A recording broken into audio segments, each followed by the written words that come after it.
View is inflation, or kind of the house view is inflation is going to be persistently higher. Well, you are the As you just heard, billionaire investor Bill Ackman just issued a severe warning about the near future of the economy. And if he is right, we may see one of the worst inflations in decades.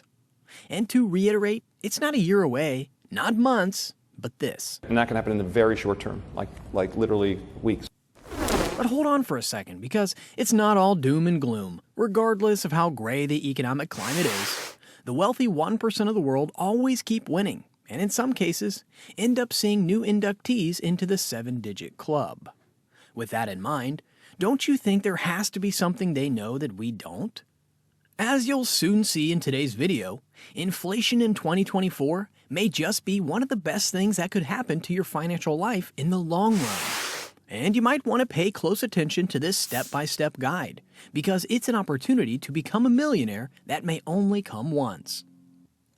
In the world of finance, William Albert Ackman is a name that hardly ever needs an introduction. He's an American billionaire hedge fund manager who founded Pershing Square Capital Management, a hedge fund management company. Over the past 20 years, he has become one of the most outspoken and headstrong investors around, making one big financial move after another. And while those haven't all worked out, Ackman's done pretty well overall, delivering his investors a 635% return since 2004. Famous for his approach to investing as an active investor, he doesn't always ring the doom alarm bells. So, when he recently gave a rare full-length sit-down interview where he made some interesting remarks about close inflation, it raised a couple of eyebrows. But before we go into his practical strategies that could fetch us a lot of profit in the face of inflation, we have to first talk about the reasons why he believes we're going to see one, and why he thinks it won't be going away anytime soon. Take a look at this. A portfolio of great businesses we think do well in really any economic, political, or macro environment. And then we opportunistically hedge risks. And the two risks we've been concerned about really over the last it's a year and a half, energy prices and kind of the longer part of the curve, the treasury curve becoming, rates moving up. We have an economy that is still strong and inflation, 3.5%, 4%, persistent. But, our view is basically you're not being paid enough to enter into a 30-year contract with the U.S. government at a fixed price. 4.7 or wherever it is now. It doesn't make sense in a world where we think structural inflation is north of 3% for the very long term. We went through this very unusual period with extremely low interest rates, where everything just got cheaper. And since the financial crisis, the effort of the Federal Reserve was to make sure we didn't have deflation. The aspirational goal is to get to 2% inflation, and then the pandemic, and trillions of fiscal stimulus, the psychological stimulus of being free to roam after being locked up, all of these factors coming at once kind of lit inflation, and we still have this massive deficit spending. We still have infrastructure spending. The government's selling literally hundreds of billions of dollars of securities. The Federal Reserve, it's an imprudent balance sheet. If you think about the United States, right? If this were like a business, you wouldn't have so much short-term. You wouldn't have a third or more of your debt repricing within the next year. So it's not been managed. In all honesty, the rate at which prices have been climbing is at a level we simply haven't seen in a really long time. As a matter of fact, the closest time to this would take us all the way back to the early 1980s. For an extended period, there was significant discussion about tremendously low inflation, with concerns even raised about deflation, where prices decrease instead of rising. Now, while this seems like a good thing, especially at first glance, it can adversely affect the economy in the long term. In 2012, the Federal Reserve, often regarded as the nation's monetary authority, established a goal of maintaining a consistent 2% inflation rate annually. However, achieving this target proved more challenging than anticipated, leading some to believe that future increases in prices wouldn't be a significant concern. You see, contrary to what you might think, inflation is fundamentally driven by the balance between the availability of goods and the demand for those goods. When there's high demand for a product that isn't abundantly available, prices tend to go on the ascent. Take 2020 and 2021 as an example. In those years, the government made it easier for people to have money through direct payments and low borrowing costs. What exactly did this mean? In simple terms, it meant that a greater number of people suddenly had greater leverage and the means to buy more things, say a used car. But guess what? At the same time that this was happening, there was a shortage of necessary parts for car manufacturing, which contributed to a decrease in the production of new cars. As a result, people held on to their older cars for longer periods, causing a reduced supply of used cars and subsequently leading to a surge in used car prices. If you know Bill Ackman, you should be aware that he has a pretty good sixth sense. And right now, his hunch is telling him that the staggering sky-high prices around us aren't just temporary. Rather than being blind to the bigger picture, he's taking a step back to see that there are a lot of signs pointing in the direction that a change is on the horizon. For starters, the current global political and economic landscape is experiencing unprecedented shifts. And not to mention the cost of manufacturing overseas, which was once considered a cost-effective option, is on the rise. Both of these factors contribute to the evolving dynamics that we haven't witnessed previously. As if they weren't enough, we've got workers seriously advocating for bigger paychecks to offset the effects of the economy. And there's still the recent hike in gas prices. Nowadays, a lot of income earners don't have enough to fuel their cars consistently. Some are even considering ditching and selling their cars because the daily maintenance and pumps are just too much to handle. This brings us back to the Federal Reserve, whose job is to primarily keep things sane and ensure our hard-earned money remains in good enough condition to cater for our day-to-day expenses, as we just mentioned. At the moment, they might just keep increasing the cost of borrowing money and hoping things cool down a bit regarding prices. But while their tactics have kinda worked for now, as the high levels of inflation that we saw for quite a while this year have indeed managed to go down a bit, there's still a flip side to be worried about. Believe it or not, if Bill Ackman is right and the prices continue to stay stubbornly high, there's no guarantee that an already high interest rates we're seeing won't go even higher. Think about that possibility for a second. As an investor hoping to make money and achieve your financial goals, aren't you nervous?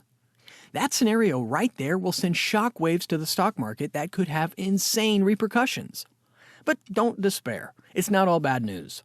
Bill Ackman is also predicting we're going to adapt to that possibility just like we did this year, last year, and every other year. Take a look at this. When you really think about it, Bill Ackman is absolutely right. The beauty of these kinds of businesses is that inflation is ultimately their friend, as long as their costs don't inflate as quickly as their revenues. Also, from a historical perspective, the value of a business is determined by the present value of the cash one can extract from it over its lifespan, discounted back at an appropriate interest rate. And that's precisely why Ackman feels so comfortable owning those kinds of businesses, even if inflation remains high. If we want to be like Bill Ackman and emulate his winning strategies, we've got to take a leaf out of his book. Not a lot of people know this, but Ackman's investment philosophy closely mirrors Warren Buffett's, which, to be fair, is not surprising given that both attribute a significant influence to Ben Graham's book, The Intelligent Investor, in shaping their approach. Ackman is what you'd call a value investor, someone who is constantly on the lookout for good, hard-to-compete-with companies and thinks the market is either undervaluing or underestimating. He then holds on to investments in those firms while they grow in value. Additionally, he prefers to characterize Pershing as an investment holding company to emphasize the long-term approach rather than short-term flips. And guess what? His mentality is practically what makes him such a good investor, to the point where he consistently makes huge profits out of the situation, regardless of how bad it is. Moving on, did you know that Ackman's mammoth $1 billion investment fund is spread across only 7 firms? His portfolio includes a diverse range of eateries, featuring companies like Chipotle and Restaurant Brands International, which owns Burger King, Tim Hortons, Popeyes, and Firehouse Subs. In addition to his investments in the restaurant industry, Ackman has stakes in various sectors, including transportation with Canadian Pacific Railway, real estate with Howard Hughes, hospitality with Hilton, home improvement retail with Lowe's, and technology through Alphabet, the parent company of both YouTube and Google. After a thorough scrutinization of Ackman's portfolio, we couldn't help but notice two key characteristics that stood out, indicating that these companies have the potential to not only endure inflation, but possibly capitalize on it. As a matter of fact, some of the firms in his portfolio might even see better performance if inflation rises. The first feature we must look at is what experts love to call an asset-light approach. For those uninitiated, these are companies that don't need a lot of expensive physical assets before they begin to tick. To illustrate, take the airline industry, a sector known for its substantial asset base. Here, American Airlines possessed approximately $40 billion in aircraft, which far exceeded the company's overall market value at the time. But in contrast to this, let's look at one of the firms in Ackman's portfolio, say Restaurant Brands International. You see, RBI operates on a franchise model, meaning that they don't need to own the physical restaurants. Local franchisees can do so. All RBI needs to do is simply collect the fees, which are often a percentage of sales, without the substantial costs associated with property and equipment. Not only does this business structure make RBI relatively resistant to inflation, but as prices and sales increase due to it, RBI's earnings from franchise fees could potentially rise without incurring additional costs.